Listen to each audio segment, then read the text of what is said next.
அடுத்து என்னன்னு கேட்டா, இந்த சஹர் பண்றதை கூட அது பண்ணணுங்கிறாங்க ரசூல் ஸல்லல்லாஹு அலைஹி வஸல்லம். நீங்க சஹர் செய்யுங்க, ஏன்னா சஹர்ல வந்து பரக்கத்து இருக்கிறது, அதை கண் கூட நம்ம பார்க்குறோம். அது இருக்க போய் தானே நம்ம கொஞ்சோண்டு சாப்பிட்டு போட்டு ஒரு நாள் பூரா ஒன்று சாப்பிடாம ஆச்சரியப்படுறாங்களா மற்ற மக்கள்லாம்.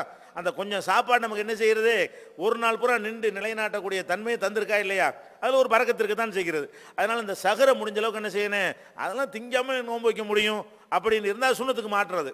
நம்ம என்னத்தையே சாப்பிட்றணும், சஹருங்கிற பேர்ல என்ன செய்யணும், அந்த நேரத்தில் சாப்பிடணும். எப்போ சாப்பிட்றது நல்லது என்று கேட்டால் கடைசியில் சாப்பிடும். அதாவது சாப்பிட்டு முடியும் போது சுபுகு வந்துடணும். அந்த அளவுக்கு சாப்பிட்டோம்னு சொன்னா நம்முடைய சிரமம் குறையும். 2 மணிக்கு நீங்க சாப்பிடலாம், தப்பு இல்லை. 3 கூட சாப்பிடலாம், தப்பு இல்லை.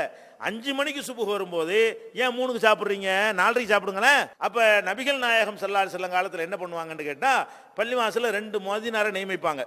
ஒரு முஅத்தின் என்ன செய்வார்னு கேட்டா, சஹருக்கு எழுப்பி விடுறதுக்கு பாங்க சொல்வார். இன்னொரு முஅத்தின் என்ன பண்ணுவார்னு கேட்டால், முடிந்து விட்டு நிப்பாட்டுங்க என்பதற்கு பாங்கு சொல்வார். 2 பாங்கு பள்ளிவாசலில் சொல்லுவாங்க. அப்போ இந்த முதல் பாங்குக்கும் 2வது பாங்கு எவ்வளோ இடைவெளி இருக்கும்னு கேட்டால், 50 ஆயத்துகள் ஓதக்கூடிய நேரம். அந்த ஒரு வசனத்தை ஓதிட்டு வந்தோம்னா நிறுத்தி நிதானம், நம்ம தராவி ஓதுற மாதிரி இல்லை, நிறுத்தி நிதானமாக ஓதுற மாதிரி ஓதுனோம்னு சொன்னால் ஒரு 50 வசனத்தை ஓதுறதுக்கு எவ்வளோ நேரம் ஆகுமோ அவ்வளவு இடைவெளி தான் கொடுப்பாங்க. அப்போ வந்து நம்ம நோன்புங்கிறது சஹருங்கிறத ஒரு அரை மணி நேரத்துக்கு முன்னாடி வைத்துக்கொள்வது இது ஏறக்குறைய பொருத்தமாக இருக்கும். அரை மணி நேரம் 50 வசனம் ஓதுறதுக்கு போதுமான நேரம்.